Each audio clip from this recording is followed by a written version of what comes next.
तो अगर आप भी नवोदय या फिर केंद्रीय विद्यालय में जॉब करना चाहते हैं तो गाइस ये आपके लिए बहुत ही बढ़िया मौका होने वाला है। जी हाँ गाइस, नवोदय और केंद्रीय विद्यालय ने अपनी बहुत सारी वैकेंसीज निकाली हैं। तो गाइस आज के वीडियो में मैं आपको सारी वैकेंसी के बारे में बताने वाला हूं एंड आपको इसका सिलेबस भी बताऊंगा कि क्या टीयर 1 टीयर 2 दो एग्ज़ाम होते हैं, स्किल टेस्ट होता है या नहीं होता है। सारी चीज़ें मतलब जितनी भी तुम्हारी केवीएस फॉर्म को भरते समय डाउट हो सकते हैं, सारे डाउट को आज मैं क्लियर करने वाला हूं। तो वीडियो को बहुत ही ध्यान से देखना। आज के वीडियो में मैं सारी चीज़ें आपको एक्सप्लेन कर दूंगा। तो चलिए गाइस एक एक चीज़ को हम डिटेल में समझने की कोशिश करते हैं। तो सबसे पहले तो ये जो फॉर्म आया है वो केंद्रीय विद्यालय और नवोदय की तरफ से आया है, जिसमें कुछ टीचिंग की और कुछ नॉन टीचिंग की वैकेंसीज हैं। सो गाइस सबसे पहले तो हमें ये जानना ज़रूरी है कि इस फॉर्म की भरने की डेट क्या है। इसके लिए मैं आपको लेके आता हूँ नीचे और अब मैं आपको दिखाता हूँ कि इस फॉर्म के भरने की जो लास्ट डेट है वो एक्चुअल में है क्या, क्योंकि आपको उस फॉर्म को समय से पहले भरना होगा वरना आप भर भी नहीं पाओगे। तो गाइस इस फॉर्म की जो आपकी लास्ट डेट है वो मैं आपको देख के बता रहा हूँ। तो गाइस ये फॉर्म की जो रजिस्ट्रेशन ओपन हुआ था वो 14 नवंबर को हुआ था और इसका जो रजिस्ट्रेशन क्लोज होगा वो 4 दिसंबर को होगा। यानी गाइस आपको 4 दिसंबर से पहले ही फॉर्म को भरना होगा। आपको लास्ट डेट का वेट बिल्कुल करना ही नहीं है। तो अब मैं आपको बताता हूँ कि इसमें जो है इसका सिलेबस क्या होता है, या फिर उससे पहले आप जो है नहीं पहले सिलेबस ही आप देख लो, क्योंकि सबसे बड़ा डाउट हम लोगों के पास यही होता है कि भैया सिलेबस बता दीजिए। देखो सबसे पहली बात अ, इसका सिलेबस दिखाता हूँ। देखो इसका सिलेबस क्या है। सबसे पहले मैं यहाँ पर बात मेन करने वाला हूँ स्टेनो और जैसे के बारे में, क्योंकि टीजीटी पीजीटी मुझे लगता है कि वो बड़े लोगों के लिए है और वो लोग अपना मतलब उन्हें जानकारी इन चीज़ों की होती है, मुझे उनको बताने की ज़रूरत नहीं है और ना ही मैं उतना बड़ा भी हूँ। तो सबसे पहले मैं अपने छोटे या अपने बराबर के भाइयों के लिए मैं आपको बताता हूँ कि अगर आपने ग्रेजुएशन किया है तो ये जॉब आपके लिए है, और अगर 10वीं किया है तो एमटीएस की कर सकते हो। ठीक है। अब देखो सबसे पहले यहाँ पर अगर आप ध्यान से देखें ये वाली केवीएस और इधर लिखा है एनवीएस, इसमें स्टेनो की है और इसमें जूनियर सेक्रेटेरिएट असिस्टेंट की है। ठीक है। और फिर यहाँ पर देखो तो केवीएस में assistant section officer senior, basically कहें तो ये हमारे लेवल की नहीं है। हाँ एमटीएस और लैब अटेंडेंट की हम लोग भर सकते हैं। अब मेन सवाल है कि एग्ज़ाम का जो सिलेबस है वो कैसा क्या है। तो भाई इसका सिलेबस देख लो। सिलेबस में आपके क्या आएगा, सबसे पहले जनरल रीजनिंग आएंगे 20 क्वेश्चन, न्यूमेरिकल एबिलिटी भी आएगी 20 क्वेश्चन, और बेसिक कंप्यूटर आएगी 20 नंबर, जनरल नॉलेज भी 20 नंबर।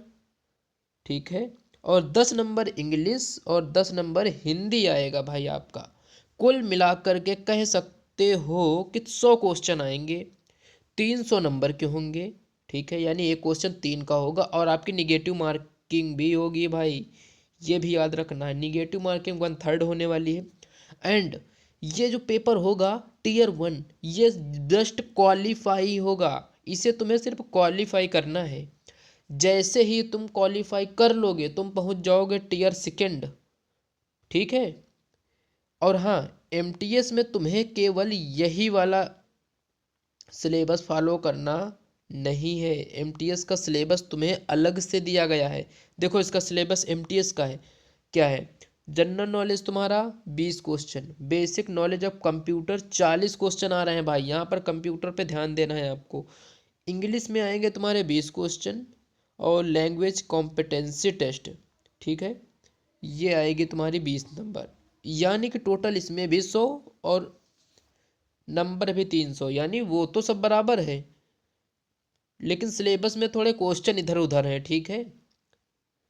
अब हम बात करते हैं टीयर 2 की। आपका इसमें टीयर 2 भी होगा। ठीक है। अब Tier 2 all post will be subject knowledge examination combine of pen paper and OMR sheet as per detail mentioned below. The test will be 2.5 hour duration without any time limit for each part of the test individually. मतलब कोई individually तुम्हें time नहीं दिया जाए, मतलब ठीक है, limit कोई नहीं होगी, ये मतलब है। ठीक है। अब इसमें ऑब्जेक्टिव भी होगा तुम्हारा और डिस्क्रिप्टिव भी होगा। ध्यान रखना, 60 क्वेश्चन तुम्हारे ऑब्जेक्टिव यानी मल्टीपल आएंगे और डिस्क्रिप्टिव यानी लिखने वाला 10 आएगा तुम्हारा। ठीक है, तो टोटल तुम्हारा 100 नंबर का बनेगा। अब ये 60 का 60 बनाए हैं और 10 का 40, वो आप एडजस्ट कर लेना। मतलब तुम्हें, और हाँ, इसके बाद भी जैसे आप स्टेनो भरोगे, ठीक है, तो उसका स्किल होगा। आप जैसे भरोगे तो उसकी टाइपिंग होगी। अब ये कहाँ लिखा है, इस चीज़ को मैं देख के आपको बता रहा हूँ, क्योंकि ये भी हमें जानना जरूरी है ना। ठीक है। हाँ, तो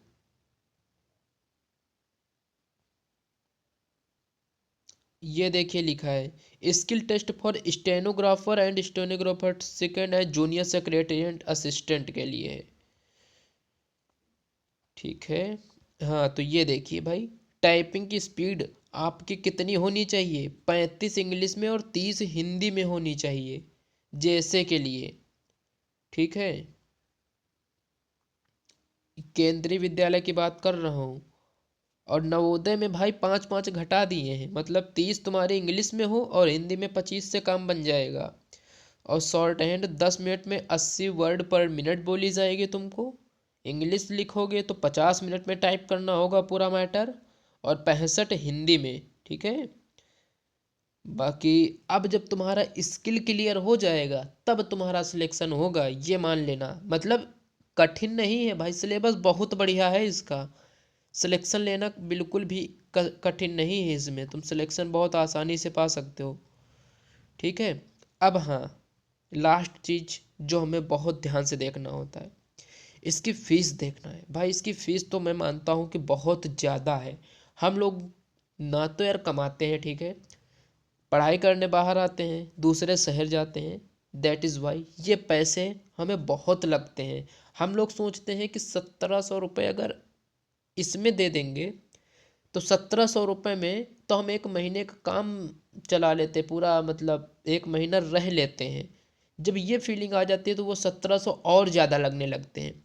तो फिलहाल आप लोग एडजस्ट करना कैसे भी, लेकिन हाँ, अब तैयारी कर रहे हैं तो फॉर्म तो भरना पड़ेगा ना।